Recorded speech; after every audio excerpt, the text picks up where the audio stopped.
আসসালামু আলাইকুম। আমি মোহাম্মদ শাহিন। আমি আজকে যে গল্পটি নিয়ে এসেছি আপনাদের মাঝে আমার নিজের পার্সোনাল একটা গল্প। আর আমার যেই গল্পটা আমি নিয়ে এসেছি এই গল্পটার সাথে অবশ্যই সবাই জড়িত আছেন। বাংলাদেশের প্রায় 4 ভাগের ভিতরে 3 ভাগ মানুষই আমার এই গল্পটার সাথে জড়িত। তো চলুন আমরা মূল গল্পে ফিরে যাচ্ছি।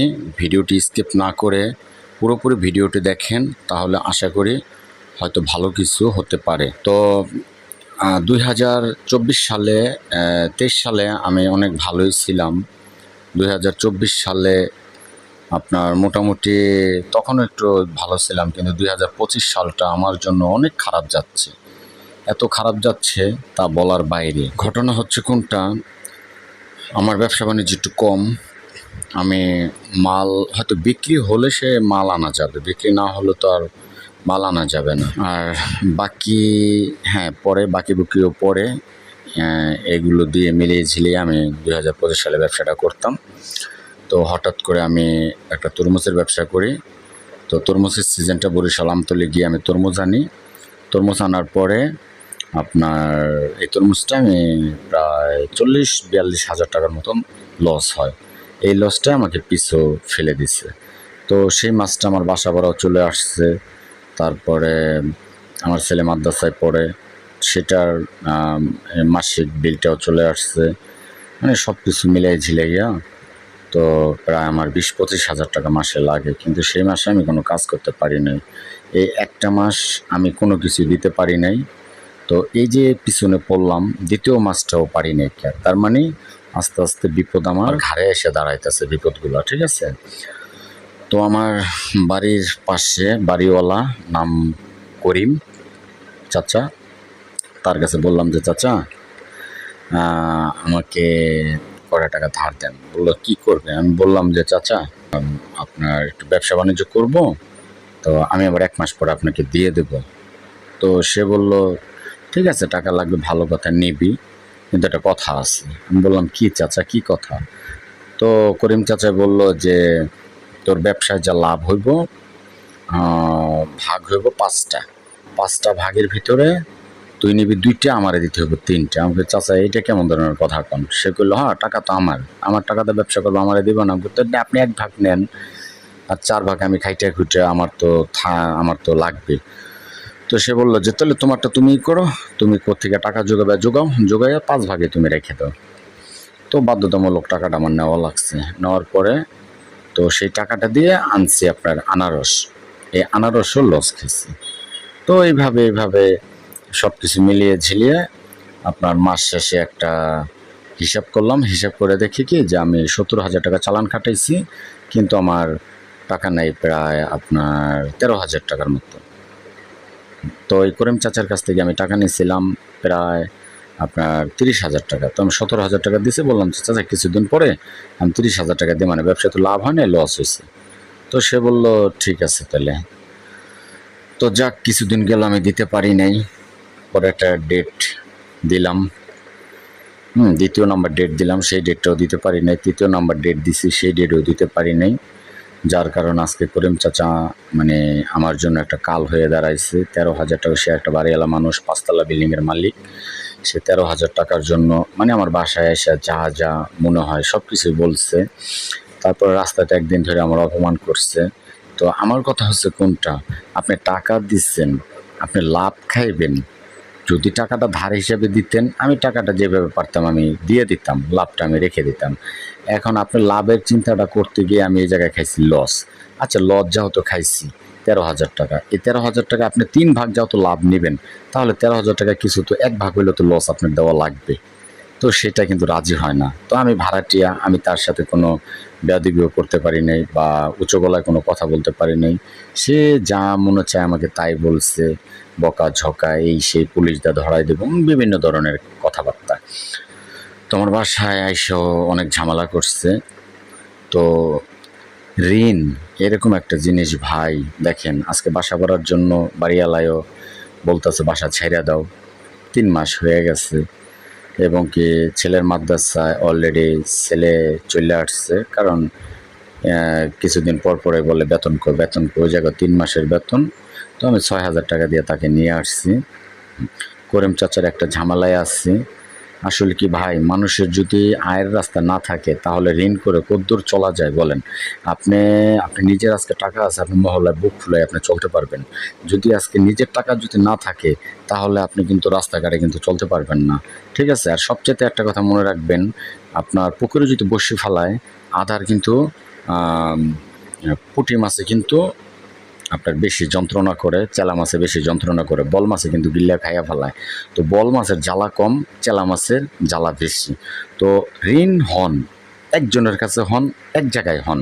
10 জায়গায় ঋণ হয়ে ভাই মহল্লাটার ভিতরে থাকা খুব দুষ্করিত ভাই, বুঝছেন? আর টাকা পয়সা এরকম একটা জিনিস ভাই, টাকা যার কাছে যায় তার কথাই বলে। তো আমরা চাবো আমাদের বাংলাদেশে প্রতিটা ঘরে ঘরে এই সমস্যাটা সবারই আছে।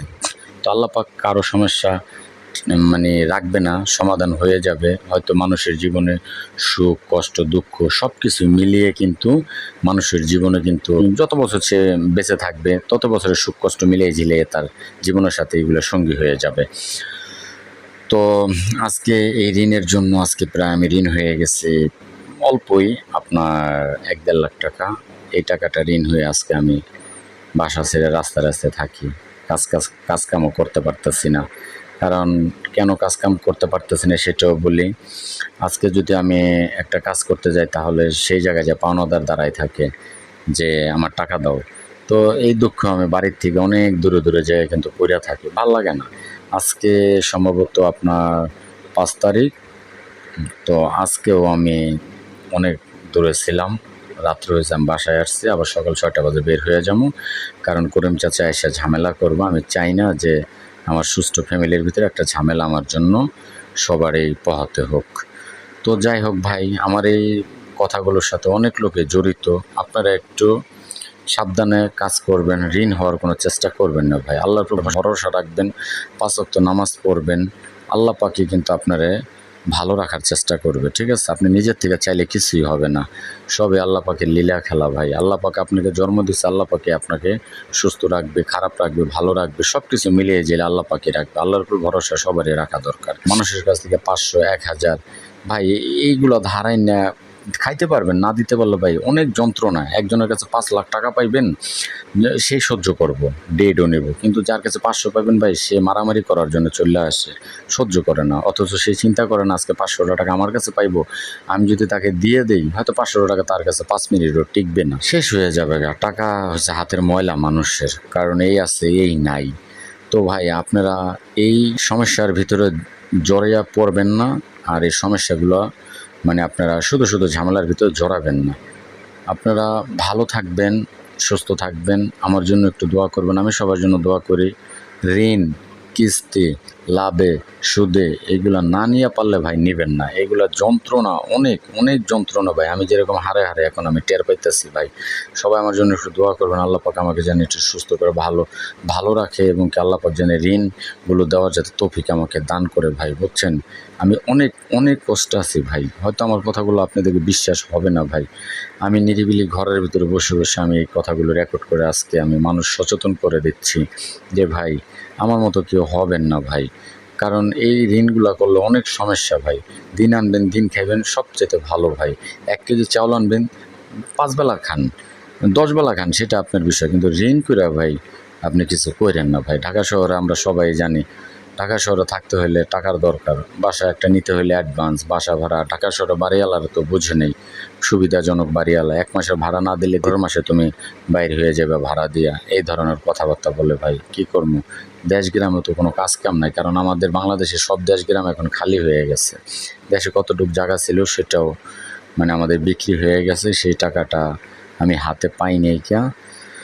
তো সেই টাকাটা আমার ছোট চাচায় খাইয়া ফেলাইছে, মানে মোট কথা হজম করে ফেলাইছে। সেই টাকাটাও আজকে যদি পাইতাম আমার এই বিপদটা থাকতো না। তো ভাই এতটুকুই। আমার এই থাম্বনেইলে যে ছবিটা দেখতেছেন এটাই আমার ছবি, 2023 সালের ছবি। আমি তখন অনেক ভালো ছিলাম ভাই। তো এখন 2025 সালে আমার দিনটা অনেক খারাপ যেতেছে। আমার জন্য সবাই দোয়া করবেন ভাই। আমি সবার জন্যই দোয়া করি। সবাই ভালো থাকবেন, সুস্থ থাকবেন। আমার মতো কেউ ঋণ হবেন না। আর ঋণের পড়বেনও না, ঋণে জড়াবেন না, লাভে কোনো টাকা নেবেন না, কিস্তিতে টাকা নেবেন না, সুদে টাকা নেবেন না, কারোর কাছ থেকে ধার করবেন না। না নিয়ে পারলে ভাই না খেয়ে থাকবেন, কিন্তু ধার করে ভাই চললেন না ভাই।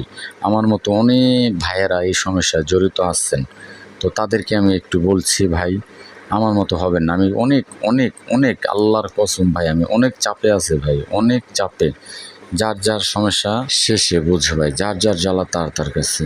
তো ভাই আজকে এই পর্যন্তই। যদি গল্পটা আপনাদের কাছে ভালো লেগে থাকে তাহলে অবশ্যই আমার চ্যানেলটা সাবস্ক্রাইব করে আমার সাথেই থাকবেন। আশা করি নেক্সট টাইমে আরও সতর্কবার্তা কিছু গল্প আপনাদেরকে আমরা দিতে পারবো। আর আমি যে গল্পগুলো বলি সম্পূর্ণ ভাই বাস্তবতা একটা গল্প।